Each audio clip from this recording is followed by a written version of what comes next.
नमस्कार मित्रांनो, आज आपण पाहणार आहोत की जे CP प्लसची नवीन कॅमेऱ्याची सिरीज आलेली रोबोट कॅमेरा. तर याच्यामध्ये कसं असतं की आपल्याला घरामध्ये वायफाय असेल, म्हणजे स्पेशली हे घरासाठी, फ्लॅटसाठी किंवा तुमचा बंगलो असेल, म्हणजे वॉट एव्हर तुमचं पार्किंग असेल, तर ह्या ठिकाणी आपला हा कॅमेरा वापरला जातो. तर हा कॅमेरा वायफाय कनेक्टेड असतो. तर हा कॅमेरा आहे बघा. तर याच्यामध्ये कसं असतं की तुमचा तो घरातल्या इंटरनेटला कनेक्ट होतो आणि त्याच्या थ्रू तुमच्या तो मोबाईलवर दिसतो. तर याचे फीचर सांगायचे झाले तर याच्यामध्ये तुम्हाला 360 डिग्री रोटेशन येतं. तर त्याच्यानंतर तुम्हाला ऑडिओ मिळतो, व्हिडिओ मिळतो, 2 वे टॉक मिळतं. म्हणजे काय आहे की समजा तुम्ही ऑफिसमध्ये आहात, घरी कॅमेरा लावलेला आहे आणि घरी काही इन्सिडेंट होत असेल तर तुम्ही ऑफिसमधून डायरेक्ट त्या कॅमेऱ्यामधून बोलू शकता, त्यांना इन्स्ट्रक्शन देऊ शकता. तर हा पण बेनिफिट आहे. मोशन ट्रॅकिंग आहे, तर तुमचं काय मोशन ट्रॅक पण करतो. आणि क्लाउड सपोर्ट पण आहे, म्हणजे तुम्ही वाटलं तुम्हाला क्लाउड परचेस करायचं तर तुम्ही क्लाउड पण परचेस करू शकता. असा मल्टी यूज कॅमेरा आहे आणि सगळ्यात जास्त बेनिफिशियल कॅमेरा आहे आणि कॉस्ट इफिशियंट आहे. तर आता मी बघितलं तर याच्यामध्ये 2-3 मॉडेल येतात. 2 मेगापिक्सल येतं, 3 येतं, 4 येतं. तर नॉर्मली माझ्याकडे आता मी 3 मेगापिक्सलचा कॅमेरा आहे. याचा मॉडेल नंबर तुम्ही बघू शकता, CPE38Q. तर हा त्याचा मॉडेल नंबर आहे.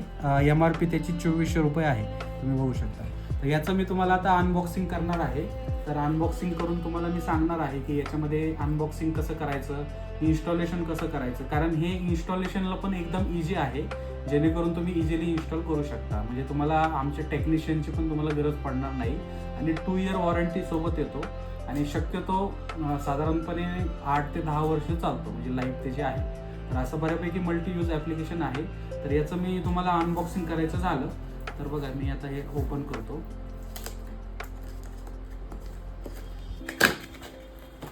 तर याच्यामध्ये बघा तुम्हाला हे ॲडॅप्टर दिलेले असतात आणि इथे कॅमेरा आहे. याच्यामध्ये बघा मला असा ॲडॅप्टर मिळतो. हा मोबाईल चार्जर सारखा ॲडॅप्टर आहे. तर हा मी पॉवरला कनेक्ट करून डायरेक्टली यूज करू शकतो. आणि याच्यामध्ये मी बघितलं तुम्हाला हा असा कॅमेरा मिळतो. तर याच्यामध्ये तुम्हाला फंक्शन सांगायचं झालं तर इथं तुम्हाला एक मेमरीचा स्लॉट असतो. तर इथं तुम्ही क्लोजअप करून बघू शकता, इथं मेमरीचा स्लॉट आहे. आणि त्याच्यानंतर तुम्हाला इथं मेमरी कार्ड इन्सर्ट करायचं. तर 64 GB जर मेमरी कार्ड इन्सर्ट केलं तर ॲप्रॉक्स 15 ते 20 दिवसाचं रेकॉर्डिंग मिळतं.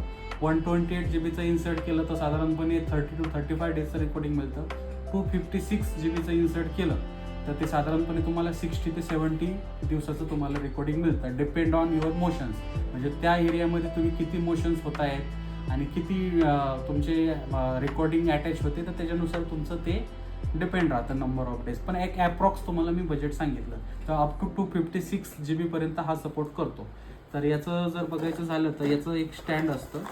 हे बघा, हे स्टँड आहे. तर इन्स्टॉलेशन कसं करायचं, तर याला फक्त तुम्हाला आता याचा अँगल सिलेक्ट करताना असं बघायचं की कुठल्याही एक कोपऱ्यामध्ये लावायचा. म्हणजे समजा माझं रूम आहे तर 4 पैकी ज्या साईडने आपलं एंट्रन्स असेल त्याच्या अपोजिट साईडचा कुठलाही कोपरा पकडून तुम्ही लावू शकता.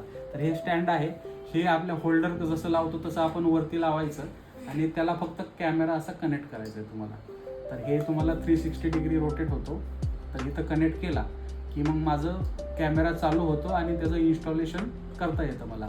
तर ठीक आहे. तर हे अशा पद्धतीने तुमचं हार्डवेअरचं इन्स्टॉलेशन राहील. आता सॉफ्टवेअरमध्ये काय काय करायचं आहे तर आणि चालू केल्यानंतर तुम्हाला काय काय मिळणार आहे ते मी तुम्हाला आता सांगतो. तर आता मी इथं सेटअप केलेलं आहे. तर याच्यामध्ये मी ॲडॅप्टर सॉकेटला लावलेलं आहे. तर सध्या माझी एवढी केबल आहे. तर ही मला एक्सटेंड पण करता येते. समजा तुमचा पॉवर पॉईंट जर तुमचा दुसऱ्या ठिकाणी असेल तर मी इथून ती केबल कट करतो. तर याच्यामध्ये पॉझिटिव्ह निगेटिव्ह असतं. तर त्याच्यामध्ये तुम्ही मग इंटरमिडिएट प्युअर कॉपर कॅट 6 टाकू शकता किंवा मग प्युअर कॉपर केबल पण टाकू शकता. तर मग त्याला इथं जॉईंट करायचं पॉझिटिव्ह निगेटिव्हला आणि हे एक्सटेंड करू शकता केबल तुम्हाला जेवढी पाहिजे तेवढी. ठीक आहे. तर याच्यानंतर हा कॅमेरा, तर इथं मला पोर्ट दिसतो. तर मी पहिलं चालू करतो. तर कॅमेऱ्याचं इन्स्ट्रक्शन पण ते कॅमेरा देतं. तर त्याप्रमाणे इन्स्ट्रक्शन. आता बघा कॅमेरा चालू झाला तुमचा. तर कॅमेरा चालू झाल्यानंतर तर इथं बघा तुमचं एक समजा काही कारणामुळं कॅमेरा रिसेट करायचा असेल, म्हणजे इन केस कॅमेरा लावल्यानंतर तुम्हाला वायफाय समजा पासवर्ड चेंज झालेला किंवा बाकीच्या काही गोष्टी झाल्या असतील किंवा वायफाय चेंज केलेला असेल तर त्या केसमध्ये इथं रिसेटचं एक बटन असतं. आता हे स्टार्टिंग झालं कॅमेरा, तर तो एक राऊंड मारेल. तर त्याच्यानंतर तुम्हाला इथं एक रिसेटचं बटन दिसते बघा. तर इथं आता हे नवीन कॅमेरा तर वेटिंग फॉर वायफाय कनेक्शन बोलतोय, पण जर मला रिसेट करायचं असेल तर इथं मी हे रिसेटचं बटन आहे हे मी प्रेस करून ठेवेल. तर मी प्रेस करून ठेवलं की त्याचं इन्स्ट्रक्शन आपल्याला मिळतं की रिसेट वगैरे म्हणून.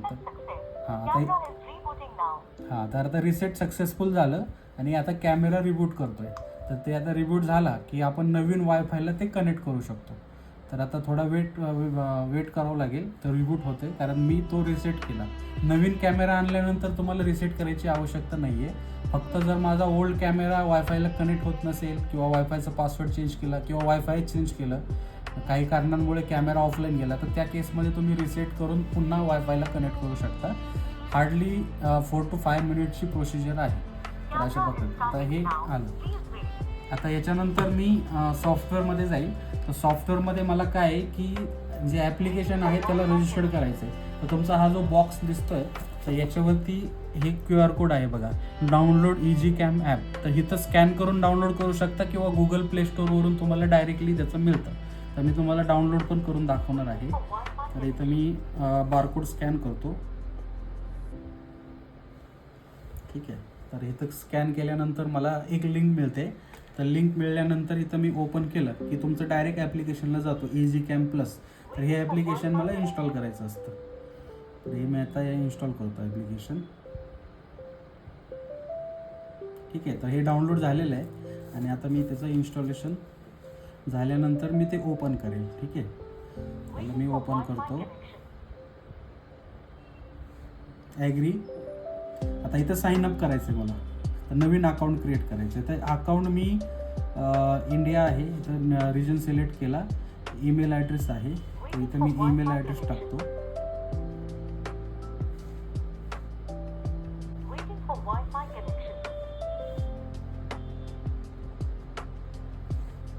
इथं व्हेरिफिकेशन कोड मला पाठवला गेलेला आहे. तर याच्यामध्ये आता मला व्हेरिफिकेशन कोड मेलला येईल बघा. ईमेलला आला व्हेरिफिकेशन कोड 195864. ठीक आहे. तर इथं माझा पासवर्ड आता इथं सेट करायचा आहे. तुम्ही तुमच्या पद्धतीने काही पासवर्ड सेट करू शकता.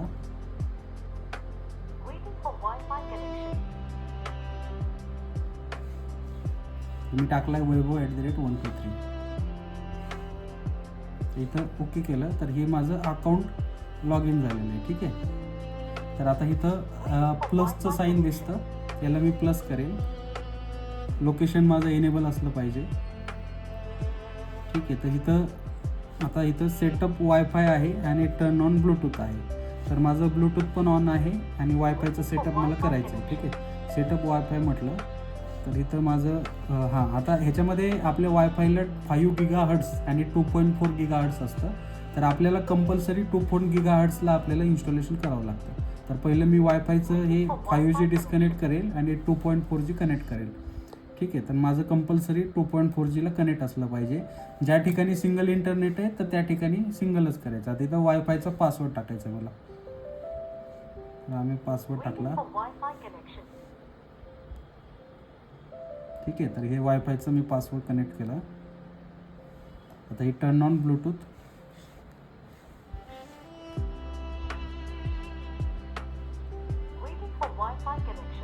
ठीक आहे. तर आता हे वायफायची सेटिंग झाली. आता डिव्हाइस ॲड करायचं मला.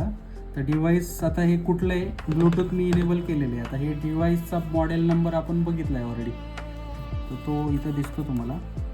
हे बघा इथं CPE38Q.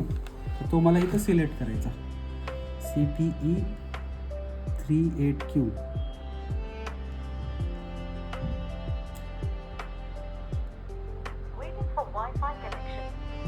हे बघा इथं सापडला. याला क्लिक केलं मी. आता मला सगळं ह्याच्यावरती इन्स्ट्रक्शन ऑलरेडी असतं.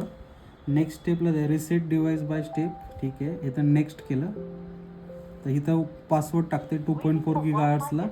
इथं मी पासवर्ड टाकला. कंटिन्यू म्हटलं. पासवर्ड आलेला आहे इथं. गॉट. ठीक आहे. आता काय करायचं, हा QR कोड दिसतो. तर हा QR कोड आपल्या डिस्प्ले समोर स्कॅन करायचा ह्याच्या. ठीक आहे. बघा हे तुमची इथं टेस्ट पास झाली.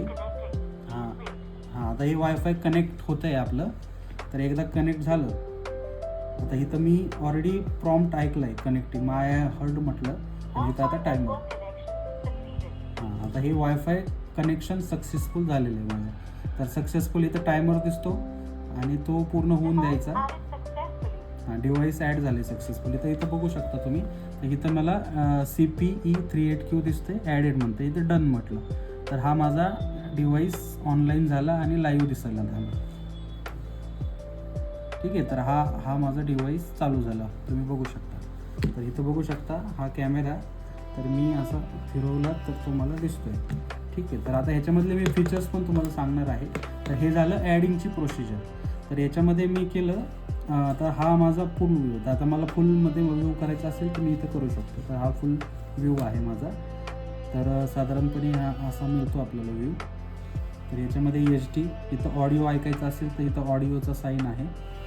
तर इथं ऑडिओ मी बोलू शकतो, म्हणजे माझं बोललेला ऑडिओ ऐकायला येऊ शकतो इकडून. ठीक आहे, तर आता मी याला ब्लूटूथ कनेक्ट केलेलं आहे, त्याच्यामुळे तुम्हाला डायरेक्ट दिसत नाही आहे. ठीक आहे, तर मी ते पण डिस्कनेक्ट करतो, म्हणजे तुम्हाला ऐकायला येईल. ठीक आहे, हॅलो. हां, हे बघा, व्हॉइस इज डन. हां, तर इथं तुम्हाला वायफायचं कनेक्ट होतं आहे. ठीक आहे, आता मी व्हॉइस बंद करतो. नियर बाय डिव्हाइस असल्यामुळं तुम्हाला ते बॅकएंडला नॉईज येईल. तर ह्याच्यामध्ये आता हे मी बघू शकतो फीचर्स. हे जे 4 डॉट दिसतात त्याच्या थ्रू मी तो फिरू शकतो कॅमेरा. हे बघा, हे मी साईड की केली, ही पुन्हा जागेवर आलो. तर हे मी वरती केलं, हे बघू शकता, आणि हे डाऊन केलं. तर हे तुम्हाला फंक्शन मिळतं. साईडला केलं मी. तर अशा पद्धतीने मी हे आता मॅक्सिमम झाला. हा तुमचा 360 डिग्री, हा पूर्ण राऊंड फिरतो तुमचा गोल. तर तुम्ही सगळं हे बघू शकता. ठीक आहे, तर ह्यात हा झाला कॅमेऱ्याचं फंक्शन आहे. ठीक आहे, तर हे ऑफिसचं स्ट्रक्चर आहे आमचं. तर याच्यामध्ये अजून फंक्शन्स तुम्हाला इथं 2 वे टॉक जर बोलायचं असेल तर मी इथं क्लिक करतो. इथं तुम्हाला साईन दिलेलं असतं. तर हॅलो हॅलो, इथं पकडून सर हॅलो, इथं मायक्रोफोनची परमिशन देतो. Hello hello. हां, तर अशा पद्धतीने तुम्हाला 2 वे टॉक मिळतं. तर इथं प्रेस करून मला बोलता येतं. ठीक आहे, तर त्याच्या खाली हा स्क्रीन कॅप्चरचा ऑप्शन आहे. तर इथं मला स्क्रीनशॉट निघतो, प्लस मला इथं व्हिडिओचं ऑप्शन आहे. तिथं माझं व्हिडिओ रेकॉर्ड होतं, म्हणजे लाईव्ह काय चाललं असेल तर त्याचं रेकॉर्डिंग मिळतं मला. ठीक आहे, आता हे झालं तुमचं फंक्शन, हे झालं बेसिक फंक्शन तुमचं. ठीक आहे, तर याच्यामध्ये अजून सेटिंगमध्ये काही ऑप्शन्स आहेत. तिथं क्लाउडचा पण ऑप्शन आहे. ठीक आहे, तर इथं मी आवाज बंद करतो. तर याच्यामध्ये हे 3 डॉट जे आहे तर त्याच्यामधून आपण सेटिंग बघू शकतो. तर इथं क्लाउड, इथं तुम्ही नाव वगैरे सेट करू शकता. त्याच्यानंतर इथं डिव्हाइस इन्फॉर्मेशन आहे, IP काय घेतलेलं आहे, डिव्हाइस ID काय, टाईम झोन काय. ठीक आहे, सिग्नल स्ट्रेंथ, वायफायची किती स्ट्रेंथ आहे ते पण दाखवतं. ठीक आहे, तर त्याच्यानंतर हे अलेक्सा आणि ॲमेझॉन इकोला पण सपोर्ट आहे. Google home, Amazon echo, Alexa. त्याच्यानंतर प्रायव्हेट मोड आहे. जर तुम्हाला घरात कॅमेरा लावला असेल आणि तुम्हाला वाटलं की मला आता रेकॉर्डिंग नको आहे, तर मी प्रायव्हेट मोड ऑन करू शकतो. तर त्या केसमध्ये माझा रेकॉर्डिंग बंद होतं, स्लिपिंग मोडला जातो. आणि इथं परत टर्न ऑन कॅमेरा केला की टर्न ऑन परत होतो. तर हा पण मोड आहे तुमच्याकडे. तर बेसिक फंक्शन सेटिंगमध्ये तुम्हाला इथं फ्लिप स्क्रीन, म्हणजे समजा आता असा लावला आहे तर सरळ आहे. ठीक आहे, असा लावला, असा ठेवला कॅमेरा मी टेबलवर तर आहे त्या मोडला लागतो. पण असा उलटा लावला तर तुम्हाला इथं फ्लिप स्क्रीन करावं लागतं, म्हणजे तुम्हाला तो इमेज प्रॉपरली सरळ होईल. ठीक आहे, तर मी सध्या आता याला काही करत नाही आहे. आणि टॉकिंग मोड 2 वे टॉक आहे आणि 1 वे कम्युनिकेशन. 2 वे टॉक म्हणजे जर तुम्हाला तिथं बाळ वगैरे असेल कॅमेऱ्याच्या समोर तर तुम्ही डायरेक्टली त्याच्याबरोबर बोलू शकता 2 वे टॉकने. ठीक आहे, तर बाकीचं हे कॅलिब्रेशन वगैरे आहे. आणि त्याच्यानंतर तुम्हाला मेन सेटिंग मी समजावून सांगतो. डिस्प्ले सेटिंग आहे, ब्राईटनेस, कॉन्ट्रास्ट, ह्याच्यामध्ये आम्ही सेटिंग करू शकतो. वॉल्यूम मला वाढवायचा असेल, कमी करायचा असेल तर ते सेटिंग आहे. डिटेक्शन अलार्म सेटिंग आहे. मोशन डिटेक्शन अलार्म जर तुम्हाला वाजवायचा असेल तर मी इथं इनेबल करू शकतो. तर ह्याच्यामध्ये अलार्म वाजतो. हे केलं की तुम्हाला नोटिफिकेशन येतं. हे बघा, हे मोशन डिटेक्शन नोटिफिकेशन आलं. त्याच्यामध्ये मी हात हलवतो इथं, तर मला हे नोटिफिकेशन, मोशन डिटेक्शन म्हणून तुमचं नोटिफिकेशन इनेबल होतं. तर ठीक आहे, आता ह्याच्यामध्ये अजून तुमचं सायरन पण मी लावू शकतो, समजा मी करू शकतो. तर सायरिंग पण तिथं म्हणजे एक्सटर्नल मी लावू शकतो. तर हे फंक्शन आपलं जास्त युजफुल नाही. हां, सगळ्यात महत्त्वाचं क्लाउड रेकॉर्डिंग. तर क्लाउड रेकॉर्डिंगला मी जर ओपन केलं आणि मला समजा आता ह्याच्यामध्ये मेमरी कार्ड असतं, तर मग मेमरी कार्डने पण तुम्ही रेकॉर्डिंग होतं लोकल. पण तुम्हाला वाटलं बाबा कॅमेरा माझा चोरीला जाऊ शकतो, मग मला रेकॉर्डिंग मिळेल का, तर त्या केसमध्ये तुम्ही क्लाउड सबस्क्राईब करू शकता. तर इथं सबस्क्राईब नाव म्हणून आहे, तर याचे प्लॅन पण दाखवतो मी. तर इथं 199ला 30 डेज 7 डेजचं इव्हेंट रेकॉर्डिंग मिळणार तुम्हाला. म्हणजे साधारणपणे 7 दिवसांचं, माझा 1 ते 7 दिवसाचं रेकॉर्डिंग मिळणार आणि बाकी पुढचं रेकॉर्डिंग ओव्हरराईट होणार तुमचं. म्हणजे समजा 20 तारखेला मी बघितलं तर 1 ते 7 म्हणजे साधारणपणे 11 ते 20 पर्यंतचं रेकॉर्डिंग मिळेल 199 पर मंथला. जर तुम्ही 180 डेचा प्लॅन घेतला 7 डेचा 999 आहे आणि 365चा 7 डेचा घेतला तर 1799 आहे. तर इथून मी इथून बाय करू शकतो, मी बाय करू शकता. म्हणजे तुमचं ते क्लाउडला डायरेक्ट रेकॉर्डिंग सेव्ह होईल. ठीक आहे. तर हे क्लाउडचं आहे. त्याच्यानंतर तुमचं ऑफलाईन नोटिफिकेशनचं ऑप्शन आहे आणि बाकीचं रिसेट रिस्टार्ट आहे. तर एवढे बेसिक फंक्शन आहेत. तर अशा पद्धतीने तुम्हाला कॅमेरा वापरता येतो. 2 इयर वॉरंटी आहे आणि इझी टू सेटअप आहे. तुम्हाला टेक्निशियनची आवश्यकता नाही आहे. फक्त पॉवर सप्लाय लावायचा आहे, केबल एक्सटेंड करायची असेल तर कट करून एक्सटेंड करायची, बस एवढेच काही गोष्टी करायच्यात. म्हणजे आधी कॅमेरा लावा, तुम्ही इन्स्टॉल करा, सेट करा, तुमच्या वायफायला कनेक्ट करा आणि नंतर मग कॅमेरा जागेवरती फिट करा. बस. धन्यवाद.